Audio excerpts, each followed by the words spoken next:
اگلا سوال ہے حضرت علقمہ رضی اللہ عنہ کے تعلق سے، ہم نے ایک واقعہ بڑا سنا ہے کہ جی ماں باپ کا دل نہیں دکھانا چاہیے، اگر ماں باپ کا دل دکھایا تو مرتے وقت کلمہ زبان پر جاری نہیں ہوگا۔ اور اس سلسلے میں حضرت علقمہ رضی اللہ عنہ کے ایک واقعہ نقل کیا جاتا ہے کہ حضرت علقمہ کا مرض الوفات میں لوگ ان کو تلقین کر رہے تھے کہ کلمہ پڑھ لو، مگر ان کی زبان سے کلمہ جاری نہیں ہو رہا تھا۔ حضور صلی اللہ علیہ وسلم کو اطلاع دی گئی، حضور وہاں تشریف لے کر کے آئے اور ان سے کلمہ پڑھنے کی تلقین کی، مگر کلمہ نہیں پڑھا گیا۔ حضور نے پوچھا دیکھو ان کی والدہ زندہ ہیں کہ نہیں ہے، اور والدہ کے ساتھ ان کے تعلقات کیسے تھے؟ معلوم پڑا کہ کسی وجہ سے والدہ ناراض ہیں۔ حضور نے فرمایا اسی وجہ سے ان کی زبان پر کلمہ جاری نہیں ہو رہا ہے، چونکہ والدہ ناراض ہیں۔ تو حضور نے ان کی والدہ کو بلایا اور ان کے سامنے یہ کہا کہ بھائی لوگوں، اس کو لکڑیاں جلاؤ، آگ جلاؤ، میں اس کو آگ کا عذاب دینا چاہتا ہوں، میں اسے دنیا میں ہی جلانا چاہتا ہوں۔ تو یہ سن کر کے حضرت علقمہ کی والدہ تڑپ اٹھی اور کہنے لگی یہ کیسے ہو سکتا ہے کہ آپ میرے لخت جگر کو میرے سامنے ہی جلا دیں؟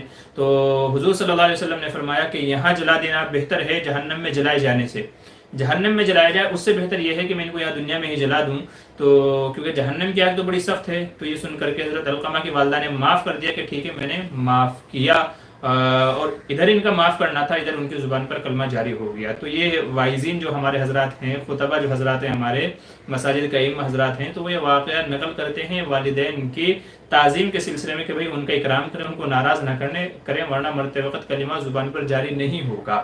تو یہ پورا واقعہ ہے۔ تو سوال یہ ہے کہ یہ واقعہ واقعی میں سچ ہے کہ نہیں ہے؟ یہ واقعہ واقعی میں سچ ہے کہ نہیں ہے؟ جواب اچھے طریقے سے ذہن نشین فرما لیجئے، یہ واقعہ غلط ہے۔ یہ واقعہ کیا ہے؟ من گھڑت ہے، غلط ہے۔ کسی بھی روایت سے یہ واقعہ صحیح روایت سے ثابت نہیں ہے، بلکہ اس کو علماء نے من گھڑت شمار کیا ہے۔ چنانچہ حضرت امام احمد نے جب اپنی کتاب مسند احمد مرتب فرمائی تو شروع میں اس واقعے کو بھی کتاب میں شامل کیا تھا، مگر پھر بعد میں جب انہوں نے مراجعات کی اور اس کی تنقیح کی تو معلوم پڑا کہ یہ واقعہ تو من گھڑت ہے، تو انہوں نے اس کو اپنی کتاب سے اس کو نکال دیا تھا اور اس کو حذف کر دیا تھا۔ اسی طریقے سے ایک اور حضرت عبداللہ بن ابی اوفا رضی اللہ عنہ سے روایت کرتے ہیں، مگر ان سے بھی کیا ہے، اس روایت کو کیا کیا گیا ہے، اس کے اوپر جرح نقل کی گئی ہے اور اس کو غیر ثابت قرار دیا گیا ہے۔ یہ روایت بھی کیا ہے، باطل ہے، کیونکہ وجہ یہ ہے اس واقعے کے اندر جو اصل راوی نقل کرنے والے ہیں وہ ہیں فائد بن عبد الرحمن۔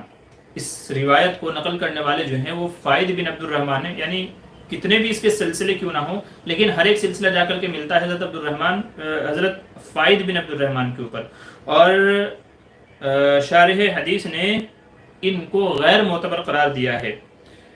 کئی ساری کتابوں میں اگرچہ ہے یہ، جیسے الضعفاء الکبیر کی ہے، الموضوعات لابن جوزی میں ہے، ویسے یہ مسائل الاخلاق میں ہے، شعب الایمان میں ہے، دلائل النبوہ میں ہے، التدوین فی تاریخ قزوین میں ہے، تو بہت ساری کتب کے اندر یہ واقعہ منقول ہے، مگر چونکہ فائد جو اس کے راوی ہیں فائد بن عبد الرحمن، تو ان کے اوپر علماء نے جرح کی ہے اور ان کو غیر معتبر کہا ہے۔ چنانچہ ان کے اوپر جرح کرنے والوں میں امام ابن معین ہیں، ایسے ہی امام احمد ہیں، امام بخاری ہیں، ابو حاتم رازی ہیں، ابن حبان ہیں اور حاکم نیسابوری ہیں۔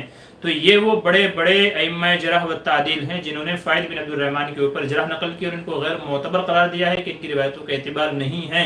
لہذا حضرت علقمہ رضی اللہ عنہ والی جو یہ روایت ہے اس کے بھی راوی یہی ہیں، مین راوی یہی ہیں، آگے چل کر کے انہی سے سلسلہ چلتا ہے، تو اس لیے اس روایت کا اعتبار نہیں ہوگا۔ لہذا یہ واقعہ کیا ہے، من گھڑت ہے۔ کیا ہے یہ واقعہ؟ من گھڑت کہلائے گا، ٹھیک ہے۔ تو اس لیے اس واقعے کو نقل کرنا اور اس کے ذریعے سے ماں باپ کی عظمت کو ثابت کرنا صحیح نہیں ہے۔ ماں باپ کی عظمت کو ثابت کرنے کے لیے اور دوسری صحیح روایتیں ہیں، صحیح احادیث ہیں، وعیدات بھی نقل کی گئی ہیں، تو ان کا سہارا لیا جانا چاہیے۔